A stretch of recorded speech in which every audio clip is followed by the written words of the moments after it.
Hi, what's up? Ruben Diaz here, coming at you on this Thursday. It's been a busy day in Memphis, but let's take a break from all the news and talk some sports, if you don't mind. When it comes to Thursdays now, we're going to tell you we're switching things up a little bit. We're going to dedicate Thursdays to college football with Week 0 being here. We got plenty to talk about, including matchups for Memphis, according to the SEC as well, and a whole lot more going on in the world of sports. It's August 21st, and the 24th floor starts right now.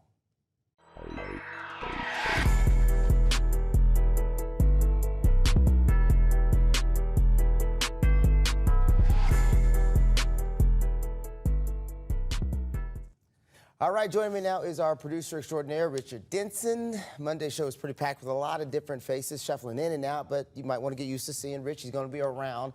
He's not just here for the betting segment. He's here for a whole lot more now. Rich, how you feeling? Man, I'm feeling fast. I mean, we've been all over the place, Ruben. You know how our media world works. I mean, with the news of the day being the Hernandez-Govan verdict, we've been on the go, and it feels like we've been on 10. So it feels a kind of relief to kind of kick back and talk some sports. I feel like I'm in my comfort zone, my peace place, mind you. Yeah, absolutely. Yeah, kind of have to enjoy sports when you get to that situation, right? Yeah. It's time to talk some sports. So let's start with our big idea.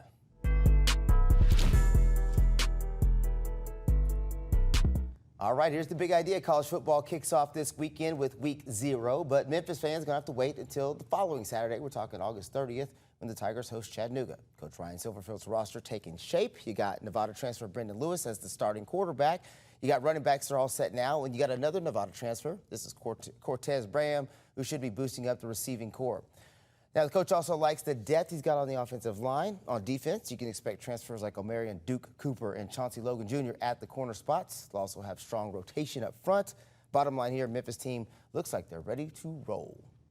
Yeah, Ruben, like we said, Memphis opens up against Chattanooga. That is a non-conference matchup. Then they hit the road for 2 straight weeks at Georgia State and Troy.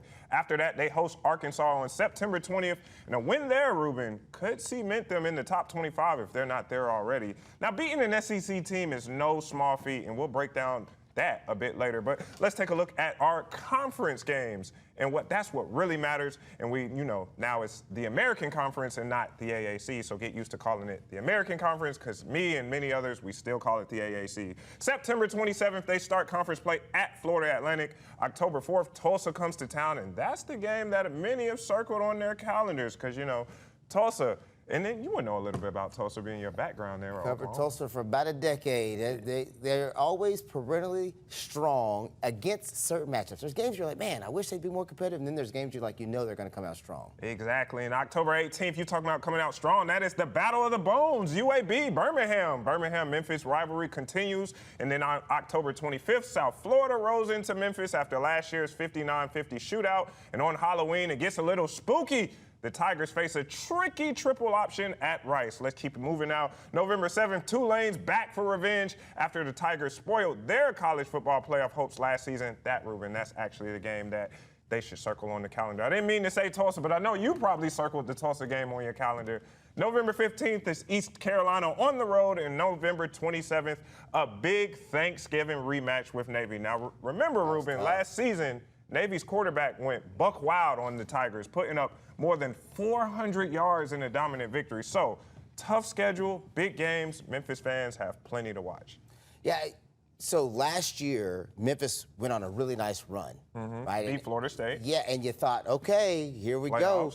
And then to end the season the way it ended was really disappointing, I know, for Memphis fans. But as is the case with football, new year, somewhat new roster, right? So you got a chance to make some changes. Like coaches always say, it's like you start off 0-1 every week. 0-0 every week. And so for Memphis, I really like what they have coming into the season. They have really hit the transfer portal. And if I would like to make a prediction for the Tigers, I think they win more than 8 games. I know, we have the line of how many the over-under totals, which is 8.5. So I would like to take the over, say that they win more than 8 games, because I really like what they did on defense with William Whitmore, and then like what you were talking about with Amari Cooper. So it seems like they've really tried to pack the bunch. And yeah, they have Brendan Lewis, the starting quarterback, who he was the man at Colorado. Well, we thought he was going to be the man at Colorado. But there's that caveat there is when you're talking about you got a new quarterback in a new system, that takes time. And when you're trying to win now, and this is in this day and age of transfer portal, you've got new quarterbacks everywhere all the time, right? Yeah. But it still takes time to learn a system. I will say one of the things I really do like is Coach Silverfield's confidence in his team. Every time I've heard him speak so far, he's been very confident that this year is going to be, he really feels like a special year for his program. Yeah, he does. And I mean, I could expect Memphis to be more of a run-heavy team because they got so many running backs in that running back room. I know Greg DeRosier, he's a familiar face that's coming back. He didn't see a lot of time last year because of his collarbone injury, but when he did see the field, he still managed to get over 200 yards, over 100 yards receiving. So he's kind of one of those combo backs that you see. And then, I mean, the American Conference is going to be competitive. Yep, the Navy and the Tulane game are going to be big ones, but I think Memphis has a chip on their shoulder because they were favorites to win the conference last year, didn't get it done. And Ryan Silverfield, you look at his overall record, 42-21. So he's won more games than he's lost. And so I know he's big on the Tigers this year, getting it done. You got to keep in mind, though, the quarterback they brought in comes with a lot of yards on his belt, right? Mm-hmm. Threw for 2,300, had like 20-something touchdowns. I think you ran for nearly 800 yards and had, a dozen touchdowns or more on the ground as well. So a dual threat quarterback who can help alleviate some of the load from your running backs. They always say when you got a guy who can run a little bit, that's just basically an extra running back in that backfield. You don't even have to play wildcat anymore, right? You got a quarterback who can do both. I do think that Memphis this year, to your point, last year, preseason favorites, everybody's saying this could be the year for Memphis. Got a little taste, got a taste of what that success feels like, but then got left with a bad taste in their mouth at the end of the season. So this could be the year that they put all that together. Yeah, and I mean, you talk about something to prove. Brendan Lewis, this is the 6th year for him. He's 47 years old. I feel some type of way about guys who have that many years. I always say, get a job. Well, This year he'll have to prove that he deserves a job for him, hopefully, at the next level. And then when you come from Colorado, now I know we talk about his time in Nevada, but in Colorado, you're coming from Deion Sanders' program. Yeah, but he didn't really get much out of Deion Sanders' program. Exactly, but you think that anybody who comes from Colorado has a bit of a juice coming from the Deion Sanders Academy, you know what I'm saying? So he probably came in there, thought he was going to be the man, and then even in the post-Shadur era, he's not the man, that's why he left. And so now he has to prove that, yeah, man, like, I got a little bit of juice and swag. Because remember when Deion got over there, he said he's bringing his Louis. And so Brendan Lewis thought he was the Louis, but he's not. But maybe he could be the Louis for Memphis. There's no way he thought he was the Louis when Deion's got a son that's quarterback. I mean, that ain't no way. The only way you could think that is if you weren't paying attention. I do think that in this day and age of college football and movement, I have no problem with a guy finding the best fit, right? Yeah. If that wasn't the right fit for you, you go somewhere where you feel like it's the right fit, where you can make plays and you can be on the field. Because at the end of the day, all these guys just want to be on the field, man. They just want to be on the field making plays with the opportunity. And he's got that opportunity now. It's going to be his truck to drive, so to speak, until the wheels fall off. And if the wheels fall off, then they'll have to go to one of their backups, one of those guys waiting in the wings. And they got a handful of dudes waiting. So, again, this could be the year for Memphis. I think a lot of people are hoping and curious as to what it looks like. And early on, I think you're going to get a really good taste because that schedule early on is going to be, it might not look challenging in the beginning, but there's going to be some early tests. Do you think that they beat Arkansas here? I mean, we talked about the non-conference. That's an SEC game. You're bringing them here at Liberty Stadium. Yeah, you got the construction on in the background. There's going to be just as many Hog fans as there are Memphis fans here because you're talking about just crossing the bridge. And all the people in Little Rock vote for the Hogs, you know? Yeah. So it's going to be just as many Hog fans as ever. All right, but that was a lot. We got a lot out on Memphis, so I'm glad we did. But now it's time for a quick break. When we come back, we're going to dive deeper into the SEC, the preseason poll, hear from the Rebels and the Vols. On Weather Impact Alert Days, stay informed, prepared, and connected with ABC 24 and 24+. Coverage that alerts you to what's coming and how it will impact you. Watch extended weather coverage on 24+. The 24+ TV app, streaming 24/7 local news from the team you trust on your time. Rain showers through the day today, and we're starting. Track how the weather will impact your day. Rain coming in tonight into tomorrow. Extended, continuous coverage of breaking news, live from the scene. Go deeper with in-depth interviews and exclusive reporting. All the local news you need, live or on demand. 24+, complete coverage of your local news, weather, and more. Here comes our first batch of rain. Some severe thunderstorms and even several tornado warnings. I think the bigger issue is going to be the wind gusts. So you start getting some branches knocked around. You could definitely see some power outages today. Those storms could pack a punch. It's not just the thunderstorms, it's the fact that this low pressure is so strong. It's how big that storm system was. On Weather Impact Alert Days, stream extended coverage on 24 Plus. Download on your TV and watch for free. When news breaks, watch 24 Plus. See the story as it's happening. Be on the scene faster than ever before. Live updates from the team you trust. Stream breaking news on 24 Plus. Download free on your TV now. All right, now let's jump into the SEC. Some call it the toughest conference in college football. You're talking about powerhouse teams like Texas, Georgia, Bama. Where do teams like Ole Miss factor in when it comes to that? Well, we caught up with Ole Miss head coach Lane Kiffin, whose Rebels are picked towards the bottom of the SEC preseason standings. Coach Kiffin's line is struggling with injuries right now, especially on the offensive side. Yeah, that spot is struggling with a lot of injuries. I don't think they're really long-term injuries. And so we are struggling number-wise there. And so guys are having to play different spots. They're doing a good job, but it's not ideal by any means. Not ideal by any means is never what you want to be saying, 10 days out from your first game. Yeah, you never want to start with injuries. And I think, we were talking about it in the last segment about the portal. Well, Lane Kiffin has the moniker the Portal King. So he doesn't seem too excited there after all the injuries there. I mean, if you hit the portal, then you have depth, because that's what the portal is all about. But apparently he's not happy about it. He may be kind of having a little bit of poker face, because I still think that Ole Miss is going to beat their projected win total, which, just like Memphis, their over-under line is 8.5. I like Ole Miss to hit the over on that as well. So what do you think about that, Ruben? I think that I looked at the depth chart early to see kind of where it was at, and they've only got 4 starters projected to start on offense. That are transfers, I should say. 4 guys projected to start who were transfer kids. So it's not like he's got 8 of his 11 that are going to be transfer kids starting. He's only got 4 on that line, right? I mean, 4 on that offensive side and a handful on the defensive side as well. So that tells me that he's got some longevity. There's a lot of returners on this team. So while he might be the portal king, I think he's going to have to rely on a lot of kids who have already been there. What I'm very interested in is how do they handle this post-Jackson Dart world. You saw the quarterback there. I'm blanking on his last name. Simmons. Austin Simmons, thank you.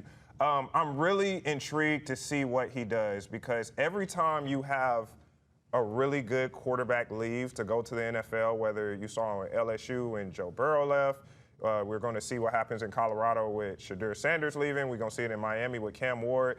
You always have big shoes to fill. And Austin Simmons, I think he knows and understands that pressure, but we're going to be able to see it. And it's going to take a combined effort. I mean, we can't come in here and think that Austin Simmons is going to do exactly what Jackson Dart's here. Like, you see those dimes dart through. We can't be expecting that from Austin Simmons. So anything he does is going to be under a microscope. I still do like Ole Miss's chances to kind of replicate the run that they had last year, and hopefully, it actually pays off with a playoff appearance. I think that in the SEC, there's no scrubs getting scholarships, especially in the transfer portal. Yeah. So we may not be familiar with Austin Simmons and what he can do under those bright lights, but I promise you, he's not in the SEC. He ain't bad if he's in the SEC. There's about 7 million kids who would love his spot right now. So I know that Lane's probably done his due diligence. He knows that guy's going to be able to lead his offense. Now, will it look exactly the same as Jackson Dart? No. Dart had all that experience with him. Dart knew exactly what to do with them. It'll take some time. But they are in a very tough conference, so they're going to have to figure it out and figure it out soon. But they're not the only ones who have to figure it out. Absolutely. We're talking about Tennessee football kicks off in 10 days, and Joey Aguilar, he's the man who will be QB1. Now, his journey hasn't been typical. 4 years ago, he was a JUCO backup at Diablo Valley. Then he was a backup at Appalachian State before earning the starter role. He transferred to UCLA last December, then joined the Vols this April, shortly after, Nico Amialeva left. Aguilar, he says it's been surreal to reach this point and now lead a program like the Tennessee Vols. If you would tell me that in 2021, 2022, I probably would not believe it. Because I was in JUCO at that time, looking at players at this level, like, dang, like, that's crazy. I wish I was there. And I wanted to be a fireman, so I was like, I might as well start. COVID happened, and football was kind of done in the JUCO level. So just to see like how my life shifted in just a short time of just people like saying like, "Yo, come play!" Like, let's just one more time, give it one more shot. So it's kind of crazy to see. Aguilar will suit up for the first time in the orange and white a week from Saturday in Atlanta when the Vols open their season against Syracuse. Kickoff set right here on ABC 24 at noon. So we've talked about Ole Miss. We've talked about the Vols. The Vols, both teams obviously getting new quarterbacks, having to make some adjustments. Let's talk about the preseason rankings in the SEC. This is the media poll. What do we know, though, right? I will tell you, before you get too excited, only 10 times since 1992 has the team that's been ranked number one preseason in the media poll actually won the SEC championship game. So I don't know if that bodes well for Texas. Texas right now ranked at number one. I think Texas has that number one because of Arch Manning. Yeah, thank you. I mean, this is a guy who they're already projecting as the number one pick. And I've liked Arch in the times that I've seen him. I'm good friends with a big Texas fan, and he's always telling me about how he feels about Arch. But I feel like when you have all those expectations, especially because of your last name being Manning, you're just kind of setting yourself up for failure. Now, I'm not saying that Texas is going to be bad this year, but I just don't see them winning the SEC. I just see that it's going to be UGA, maybe Bama now with year 2 under Stubbs. Is that his last name, the new head coach? To your Arch Manning point, I watched an interview with Arch, and he said the reason he went to Texas instead of one of the schools that he would have been more well-known at is because he wanted to make his own path. So I actually am a believer in Arch Manning. I think that guy's going to be really, really good. I've watched some throws from him already this preseason, and he's going to be on top of it. Let's get through the rest of these rankings so we can show you. I was just going to show you the rankings. We got 'em. We'll pull them back up. So coming in at 6 is Oklahoma. 7 is Vandy. Now, Vandy with a surprise run last year, knocking off Bama there. That was a big run there. Bama fans hated that. And then you got Florida coming in at 8. The interesting part is at number 10 in the media preseason poll, you got Tennessee, Auburn, and Ole Miss all tied for 10th with 1 vote each. So that kind of tells you where people think these teams are going to come out. Now, if that actually happens, who knows? No, I mean, you're absolutely right. I think Vanderbilt, I really like what they did last year. How they were able to kind of rally around, I forgot his name. His name starts with a D. It's like Diego something. Yeah. Yeah, and when they beat Alabama right there, I thought it was kind of like a turning of the tide, but it also could just be an off year for Alabama. Now, I was blanking on Alabama's head coach named Kalen DeBoer. That's his name. So DeBoer, I know that he got a lot of flack for losing to Vanderbilt last year because losing to Vanderbilt, period, in football is almost like you're walking around with a scarlet letter because they're usually one of the bottom feeders. But I do like that DeBoer is coming back year number 2. He was able to hit the portal well. He's projected to have a top 5 defense. So that's why they're kind of my favorites to win the SEC. I mean, of course, you'll have Georgia there and Kirby Smart, but I think Vanderbilt will surprise some folks again. I think that Vandy's better. I like Diego. I think I watched a little special, a streaming special on the SEC Saturdays, and I really like that dude. He's an ultimate competitor. I mean, that dude he's 5'10". He said, I'm 5'10", I'm in the SEC, I got to be a competitor. I love it. Let's talk a little bit about some of the big games for each of these teams, Tennessee and Ole Miss, because those are the teams we're going to be watching the most. I have the Georgia game on September 30th. Yeah. That's a tough one. Then you got the game against Arkansas on October the 11th, which Arkansas is always sneaky because you just don't know how good they're going to be from one week to the next. And then the big one, Bama on the 18th for the Vols. That's to me, those are some of the biggest games on the schedule. Yeah, I mean, every time Tennessee and Alabama hooks up, it's always fireworks. I know Tennessee fans kind of circle that game on their calendar because that's like their Super Bowl. I like the memes that I see on social media where when Tennessee scores a touchdown, it's almost like the whole place is going bananas and, you got the fireworks and everything like that. But, I mean, Tennessee's going to bring it, man. I mean, I know Alabama used to be a shoo-in to give them the victory, but I like Tennessee beating Bama this year. So a couple other games for Ole Miss, and we gotta keep it pushing. Is the September 13th they've got Arkansas. That's got to be a win for Ole Miss to kind of prove that they can compete this year. Then you got LSU the following week.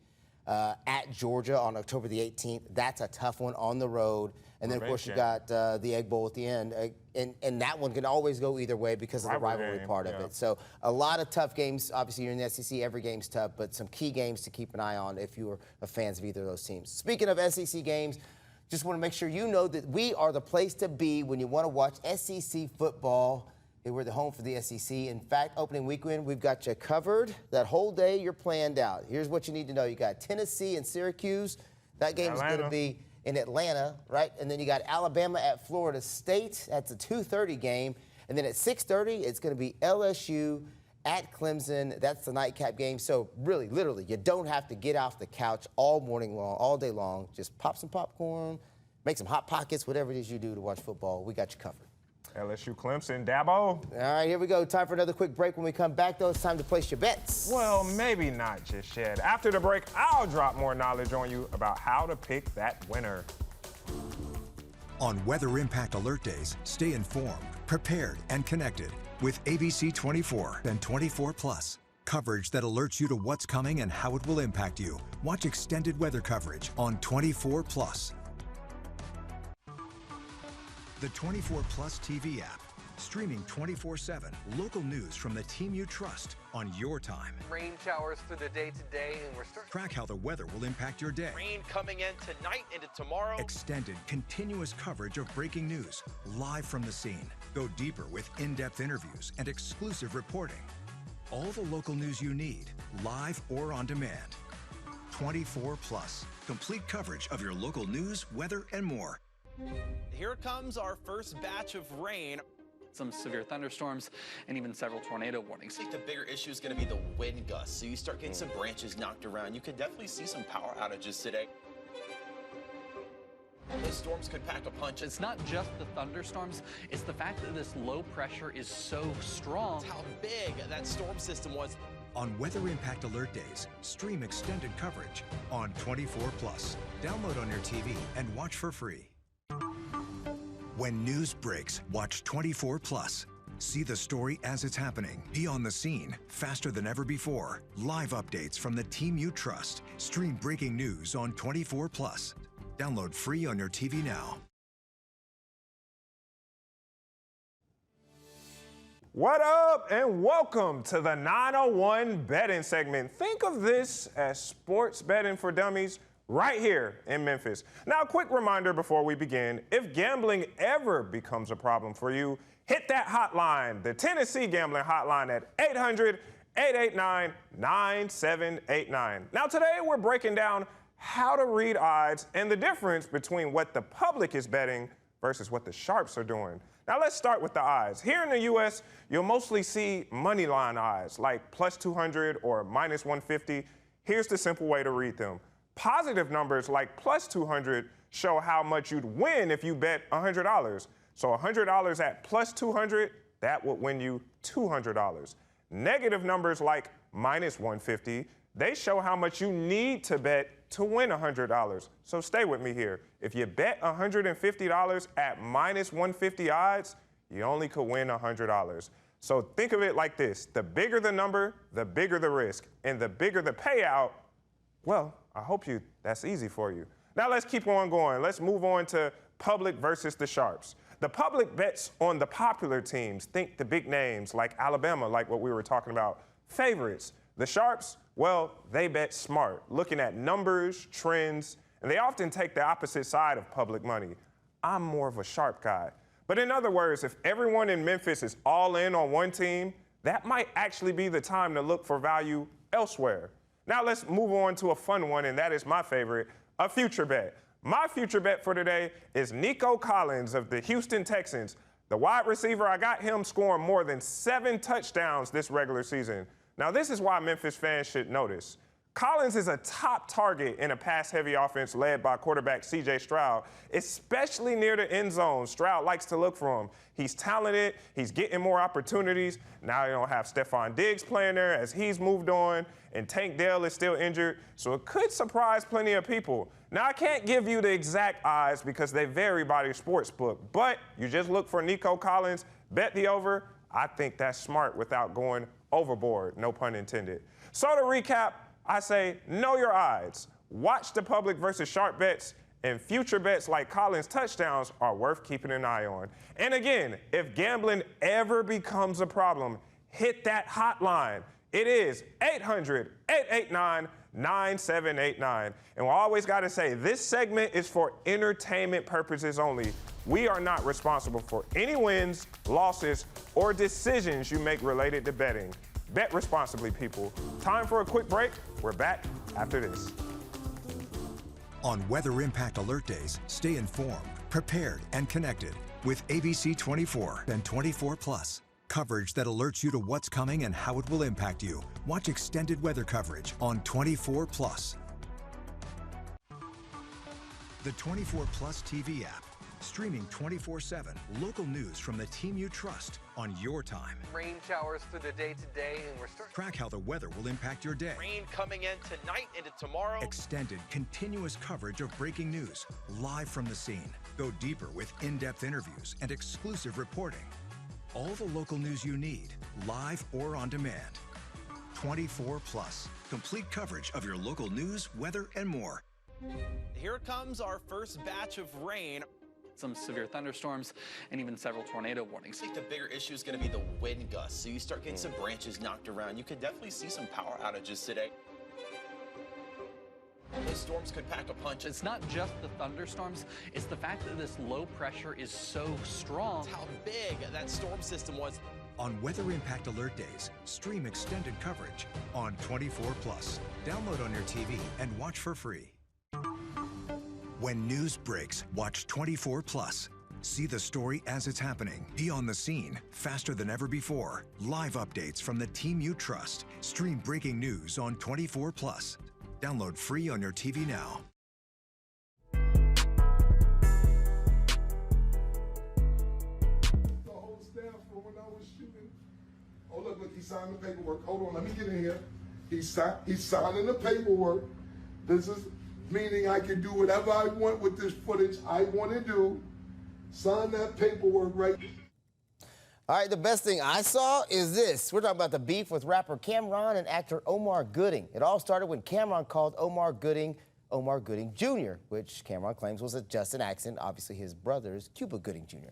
Gooding dropped 3 diss records in response, so Cameron did what he called book my ops. He hired Gooding for a fake movie audition and had him do a bunch of crazy stuff like push-ups and taking his shirt off. He recorded it all and then posted it on social media while he was clowning Gooding the whole time.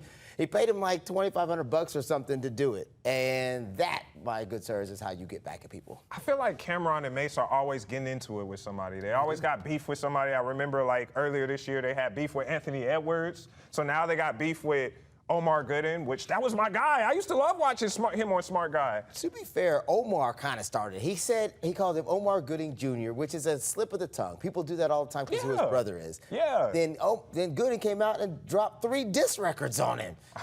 And so Cameron was like, what am I supposed to do? Plus, they have that huge podcast where they have their ability to say what they want. He should have never picked that fight. I mean, the dude ain't been on anything since, what, Baby Boy? It's been a hot minute. Come on, Omar. I don't know how do you get a guy to trick him to be in a fake movie. How does that even work? So Cameron had a bunch of people in, like movie studio people. He rented out a spot, had all that stuff set up. There was some real producers, and he paid them all to pretend it was a movie audition. Had him take his shirt off, had him do some push-ups, all this stuff, and had him sign a release saying that he owned the footage. And so now Cameron could do, there's Omar doing the push-ups. so Cameron can do whatever he wants with the footage. It's just like, you paid me to go have some fun, paid me to do some push-ups, but Still got paid. Cameron got him, though. I ain't gonna lie. He still got paid, though. I mean, that would be the only thing. I mean, yeah, you got me, but at the end of the day, like, I got more money in my bank account. So, it depends on what your pride is. Not enough money for me. Do you think this is the end of the beef? Nah. It's gonna keep on. Well, all right. Let's move on to the best thing I saw. Get back a little bit to the sports world. Roll the clip. Here's the 0-2. And it's a shot. It is caught. A snow cone. That was Nico Horner getting the final out for the Cubs. My Chicago Cubs beat the Milwaukee Brewers for their 3rd straight victory last night. Beat them 4-3. Ruben, I've been saying all day, never wrong, just early. Because if you remember, in our last episode, I had the Cubs as my betting favorite to beat the Brewers in Game 1 of the doubleheader. Now the Cubs lost that game, So I did. So you lost. But they lost that game, but then they've won 3 in a row. So I was like, never wrong, just early. Technically, though, you were wrong. I was wrong for that prediction, but everything that I said applied. You know what I'm saying? Because the Cubs, I said that they have kind of got their mojo back. I said the Brewers were going to start coming down after that long win streak. Now, yeah, the Brewers had a little bit of a high getting that 7-0 victory, but the Cubs came back. To be clear, you were wrong. But I was I was wrong. Hold on, I'm going to write that down. You were wrong. The big thing that makes me really very happy about this, not only because I'm a Cubs fan, is because that is the first time that the Brewers have lost 3 games in a row since May. So the Cubs are coming. Yes, there are still 6 games back in the division, but to me, it's the momentum swing of getting this victory, and the Cubs are just rolling. Man, they play 700 games in a baseball season, bro. 1 win, 2 wins, 3 wins. It don't matter. People were saying the Brewers were going to win it all. You know, they had emerged as World Series favorites, and, you know, the Cubs then brought it back down and got the victory they need to do. And see what makes this play bigger? 1 win does that. No, it's 3 wins. You see what the lower says for the 3rd straight win. That's 3 straight victories over them. Even the series. I don't even think a series win over the Brewers is enough to derail. The season's too long. What? The season's too long. What? You're just okay. I'm gonna keep it real. I know we got to get out of here. You are a diehard Cubs fan who looks for any reason to see a light at the end of the tunnel. The light is they beat them. It's like that's what they beat. 3 straight wins, Ruben. They beat them 3 straight times out of 165 games. So quick, last thing before we go. Last thing before we go. If we look at previous World Series winners, it's always the team who gets hot at the end. Okay. The Cubs beating the Brewers. Are they hot now? Yes. They're hot. 3 straight wins. 3 wins is hot. Over the best team in baseball. I think. And they had bases loaded, and they still got them. And on that note, I'm going to let him keep arguing. But on that note, we're going to close this show out. Man. Apparently, I'm hot. I did 3 straight shows today, so I'm hot too. That's going to do it for today's episode of 24th Floor. Shout out to everybody who made it possible, especially Jared Robinson in the back, Brooklyn High, for doing all that work behind the scenes as well, putting this show together. Remember, I'll be live tomorrow from Los Angeles versus Southwind, that season opener, bringing you the game of the week. Have a great day, everyone, and we will see you on the other side. I got to cool off. I'm hot. Go Cubs! Let's go. Continue with us and watch free now on the 24 Plus app everywhere you stream.